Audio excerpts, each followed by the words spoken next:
Hello, boys. This is Dr. Infinity. Welcome to the Trough. Yes, you know what it is, don't you, boy? Shall I tell you? It's the least I can do. This week, I'm going to be talking about a few books. The main books I'm going to be talking about are Hollow Kingdom by Jordan Allen, and there's this anthology called Samhain Sorceries, which is by the DMR. They seem to be the small publisher. I'm going to talk about that. There's going to be two other books, which I didn't care for, and those are going to be in between those. If you don't know, the Trough is this thing I've kind of started on my channel where I like to talk about indie books. It's not always going to be indie books. You know, I'm willing to talk about just books I've read in general recently and just kind of give little shout outs to creators that I like. And I've read Hollow Kingdom a while ago, a few weeks ago, and I meant to do a review on it, but I was going to pair it up with this other indie author's work, but I was just kind of struggling with that other book. I didn't really care for it, and I don't really want to promote stuff that I don't think is at least like decent, like at least worth checking out, because then I'm like doing bullshit reviews, and that's just not really good for anyone. It's not good for me, it's not good for the consumer, and it's not good for the author to give them like feedback that isn't honest, right? So this has been a bit delayed in putting out this review because I was scrambling to find another indie book to pair it up with. And Hollow Kingdom sound decent to me because I saw on Goodreads that Hollow Kingdom is a dark fantasy action story inspired by tales like Conan the Barbarian and the Berserk series, and I really like Conan the Barbarian.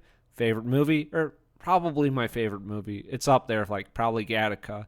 And I like Berserk, like the 1997 anime is amazing. So I'm like, all right, I'll check this out.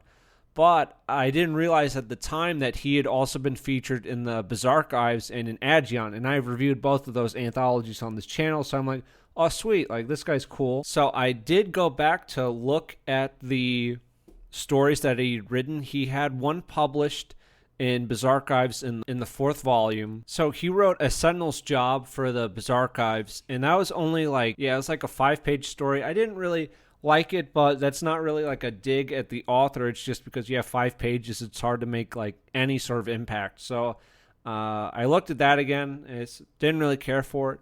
But in Aegon, he did this cool little story called Wings of Helios, and it's about these guys, and you know they're kind of like bounty hunter people, and there's something going on, you know. And I don't really want to spoil it because I'd like people to check out Aegon and Archives. I like both. I would say I like Archives more of the two, but I think they're both worth checking out. But Wings of Helios, that was one of the stories that stood out for me when I reviewed Aegon. He seems like a pretty good guy. He's got other books, like there's Mutagenesis. I'm probably going to read that at some point. I just have like a big fucking backlog right now of just a lot of books.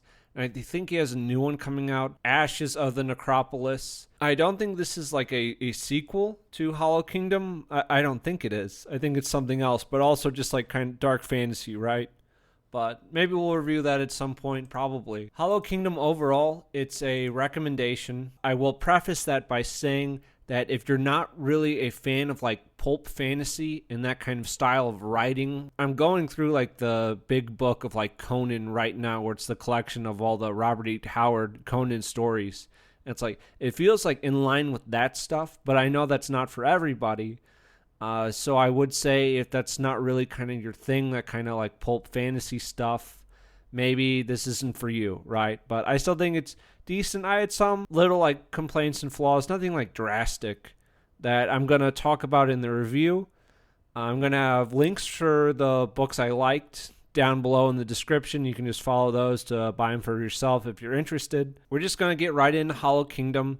So I'm going to have spoilers and everything going in. The world of Hollow Kingdom is dark fantasy, like this city has fallen to like demons, and we have this young prince and he's coming back. The book's not really long. It's like 160 pages, I want to say. So it's a very quick read. And I would say that's like more in line with like the kind of pulp fantasy stuff. But something that I'm going to bring up, like a few points in the video, is I think we could have like slowed down on the pacing a little bit, like pumped the brakes a little bit, but we'll get to that as we go. So I'm just going to be flipping through. I made some notes and wrote some stuff out. Prince Greston, and he's coming back to the kingdom of Loch Maria, where it's kind of fallen into ruin. No one really knows what's going on, and he's been away from home. His father's the king, right? So that's basically all we have. Gets into town, looks normal enough at first sight, and then full of demons. It's just demons luring people in by posing as humans. Something I wanted to point out early on is on page 14. Okay, so we have Prince Greston standing before this towering armored figure. The figure turned towards the prince, a long mace in its right hand, and stomped in a direct line towards him. The demon whelps from before it looked gaunt and frail. However, this demon was imposing.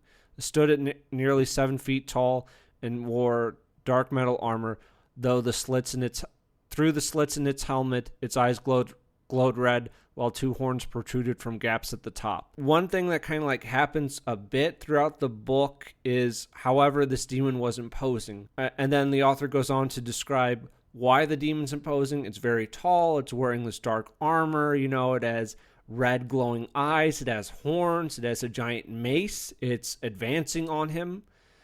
And you don't have to say that it's imposing. There are just like a few times that where the description does the job. You know what I mean? This isn't the only example. It's not huge. It's not a huge deal. But it does come up every now and then in the book where it's just from the description that the author's done, we already know that it's imposing, right? So not a huge thing, but something that came up every now and then. Greston, he's kind of running around, and he ends up meeting this Saint Rudolph and taking refuge in this refuge with him. There are some humans living in the city, so it's kind of interesting because it's a demon city, but there's still some people there. Not everyone's evil or whatever.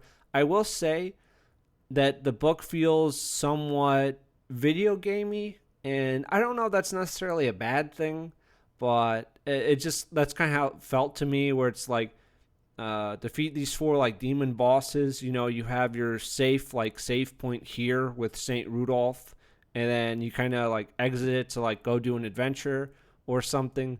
It just sort of feels that way. Video gamey, is that an adjective? I don't know. And some of the stuff going on with Greston, it's the king made this deal with this demon, but he doesn't want to believe that. He doesn't think his father could be corrupted, but he hasn't seen his father in a really long time. Greston's plan is just kind of to brute force it and to get to the castle, right? He wants to get to his castle and face the main demon. He meets this guy, Reinhold, who's also trying to get past the bridge guardian, and they talk a little bit, and they're going to cooperate and all that.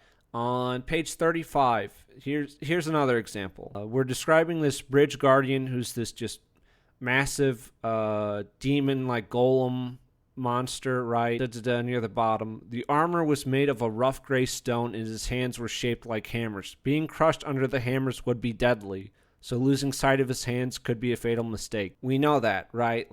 It's just not needed, right? Just you have this massive stone monster with hammer hands.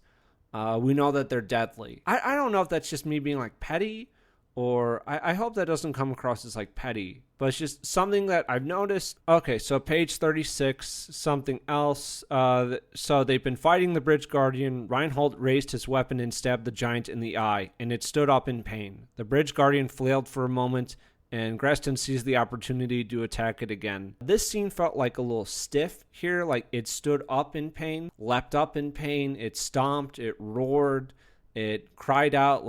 Flailed is all right, but it's being stabbed in the eye, So I feel the action could have used a little more oomph there, considering it's not just it got cut on its leg or something, it's stabbed in the eye. So Greston is captured while the other guy, Reinhold, is just tossed over the bridge into kind of an abyss, and we're I don't know what the hell happened with him, but we'll get to that. Greston's captured, and then he's in jail, and we don't know exactly what their demons are doing with people. Why are they bothering to keep humans alive at all, right? So it's there's some intrigue.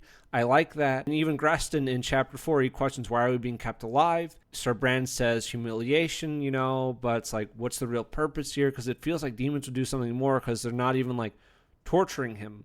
Because Greston has been here for 3 weeks, and nothing has really happened to him so far. But kind of what kicks things into gear again is one night Greston looks out his window, and we have this man wearing a wooden mask that says you're going to be executed. You have to escape right now. Oh, page 49. I like this. We have some Gresson watched as other prisoners, both human and demon, stared out at him. He didn't have time to question what the demons were doing there, but he tossed the keys in one of the cells containing a man. That's good stuff. That's intrigue. I don't know if there would be like a follow-up in the second book or what, but that was cool. Okay, in 66, Greston is working with this man, Horben, to take down one of the demons, the foreman that works in the mine. And I think we should use the cover they provide to take out the miners. He can probably call them to his aid like the slave drivers could. It feels like, hey, we're in this boss room. We have these little like minions, and if we don't take them out before starting like the main boss fight, they're going to assist the boss in that battle. Which, I don't know, maybe it could just be worded a bit differently to kind of break that feel. Unless like you want that feel, then I think it's like fine. I think that works. After the foreman is killed, he's like running off into the swamp, and he ends up following this orb, and it's kind of like a little will-o-wisp thing, which is cool. And it ends up leading him into water and like into danger. It's like, beg for my help, and I really like this. Also on page 78, his final thought as his head was pulled beneath the water was of his unkept promise to Sir Brand. I wish we were a bit closer to Brand. That's another kind of running thing throughout the book for me, is I wish we were closer to some characters so we would be a little more invested in them. Like, I don't think we really learned too much about Brand in the prison. And I understand like the pacing of the book, it's fast pacing. I think we could have taken a little more time with Brand, like maybe just an expanded scene, a few pages. We would have like a little more, so then it's like, oh yeah, he's thinking about Sir Brand. And we're like, well, we didn't really know him that well. You know what I mean? Page 79. We have the Swamp Woman. She had a youthful face, no older than 18, with long, pure white hair going past her shoulders. She wore a purple dress with a red ribbon tied around her waist. Draped over her shoulders was a black cloak. Nice. Very nice. This is Lady Silky, right? And I liked her. You know, she's like very powerful. She's not like quite a bad guy, but she's not quite a good guy. She's older than she appears. And, you know, we have the Swamp Maiden. Who is not the love interest. And I just got to say one thing about that. Such a waste. Man, oh man, she's an older woman. She lives in the swamp, and you just wasted. Such a waste to pass her up. She better come back in the sequel. I'm just saying that. She better come back in the sequel. But we have a little training montage with her, and then we're on to take out the other guys. End up meeting Sir Otto and the Maiden Edith. I guess this is our love interest, right? And on page 96, they talk about these little tentacles that are like leading up to the swamp monster, and they're like, this has to be part of the tentacle horror. We should seek out more tentacles and kill them. Perhaps it'll weaken him. And yeah, that's just sort of like with the foreman, we have the miners. With the tentacle horror, we have tentacles to take out.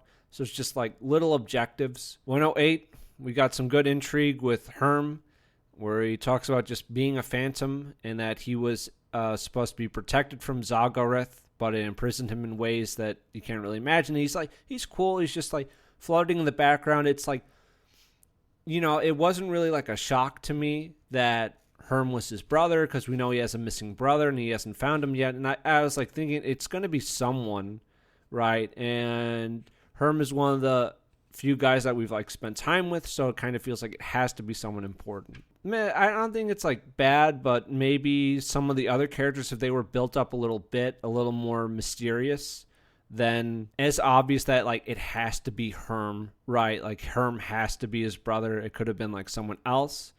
We are back with St. Rudolph. St. Rudolph is another guy like the Lady Silky in the swamp, where I wish we had a deeper scene with him, like a little more character development with him, because it feels just a bit rushed here.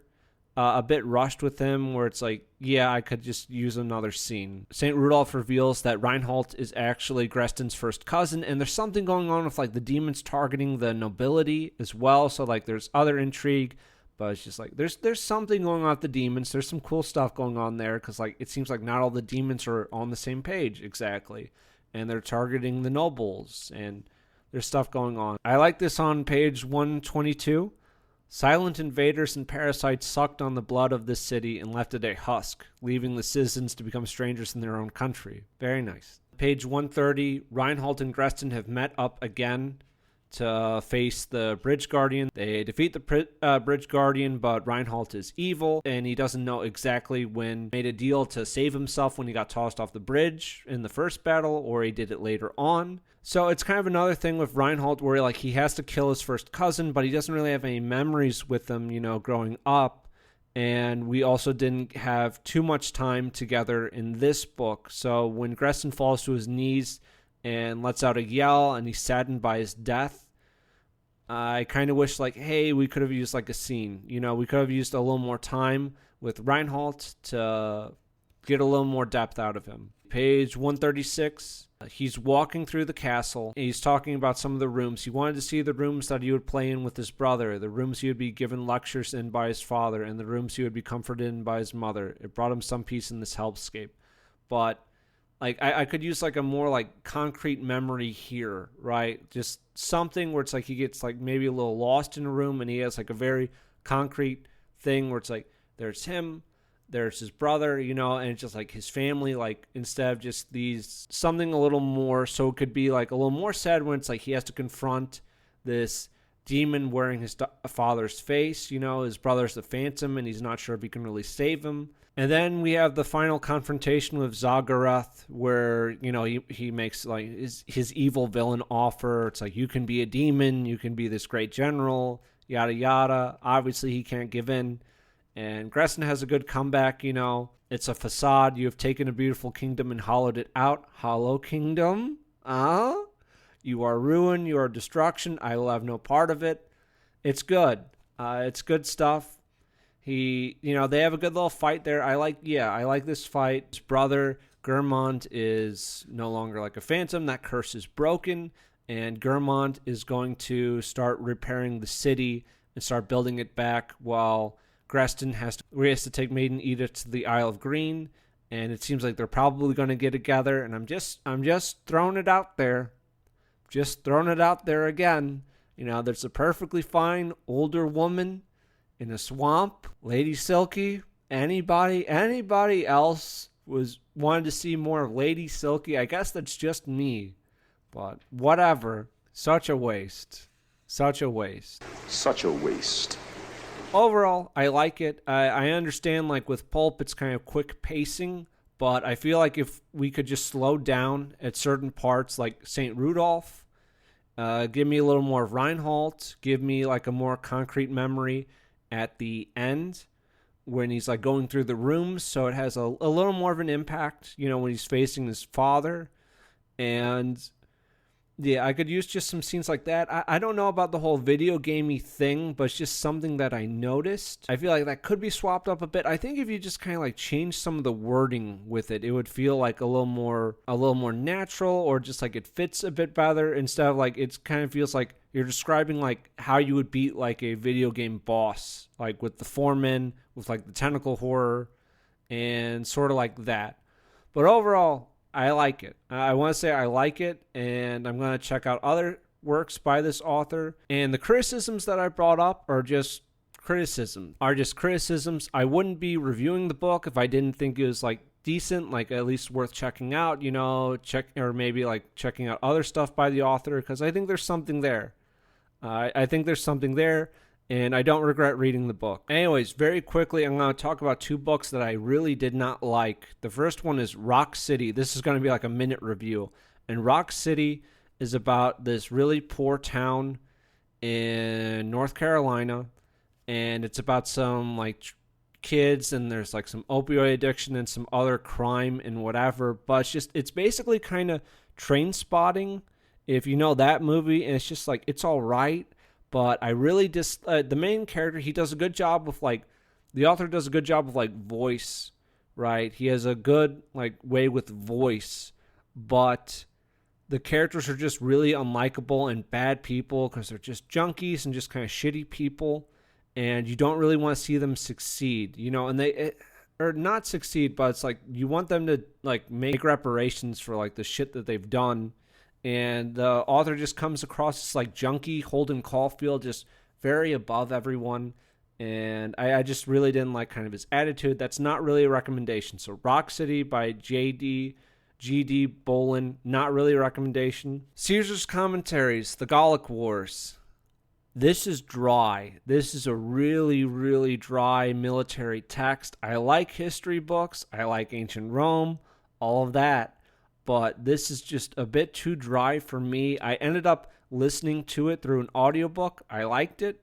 Overall, I liked the audiobook, but I don't think I would have been able to get through just reading the book. You know, there's some interesting stuff in there for sure, but that's not like a big recommendation. And last, this will be kind of a quicker review, but this is Samhain Sorceries by DMR. They're a little publisher. I don't really know them too well, but I'm just going to talk about some of the stories that I liked in here. It's just a little collection of like Celtic horror stories. It's like there's some Irish, some like English or whatever. It's just kind of based around Halloween, right?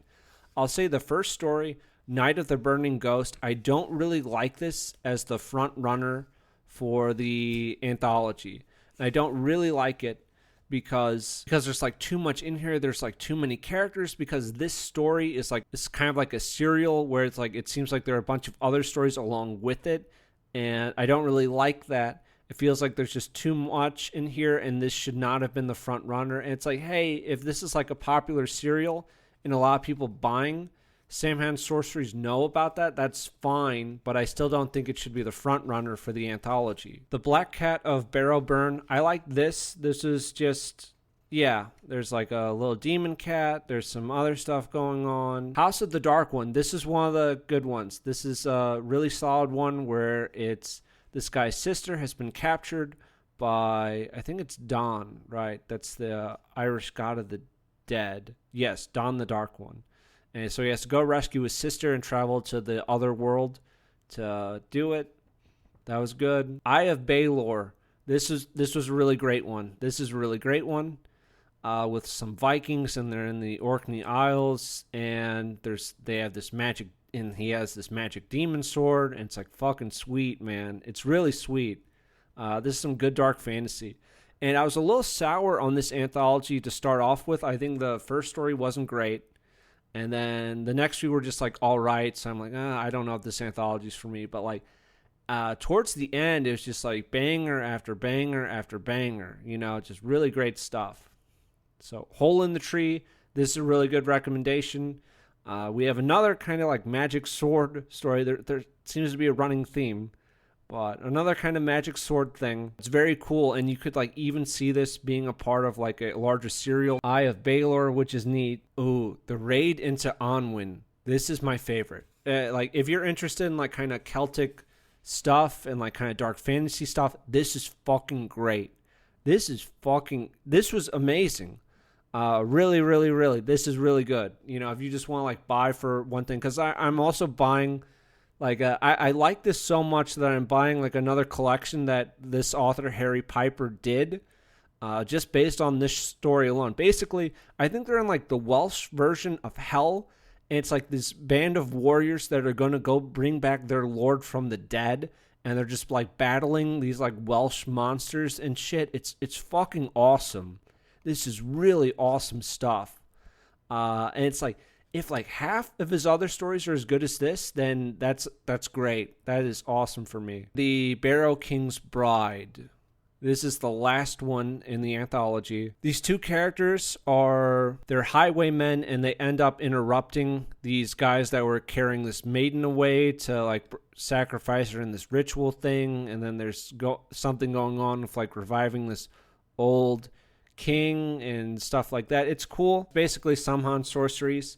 It's, yeah, about 200 pages. I like most of the stories. Like, I would say over half of the stories I liked, and that's really what I need in an anthology. Is just, like, there can be some, like, ones I don't care for, but there have to be a few that I'm like, wow, that was fucking good. And definitely the Raid into Onwin. Fucking really good. That's going to be it. I don't know. I probably will not have another video out this week, because, like, I watched a few movies and everything. Nothing really caught my interest.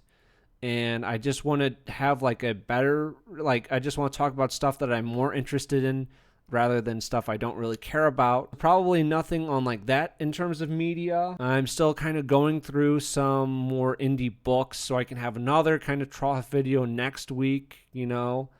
So I'm still working on that.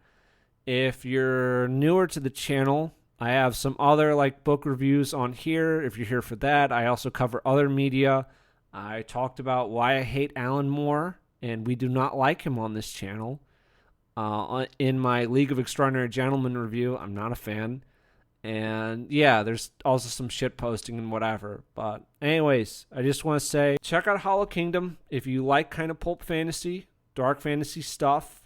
I would say I have a few like small complaints with the book, but overall I like it, and I would read more by the author. Samhain Sorceries, there are a few, there's definitely enough in here where I'm like, wow, that was really good.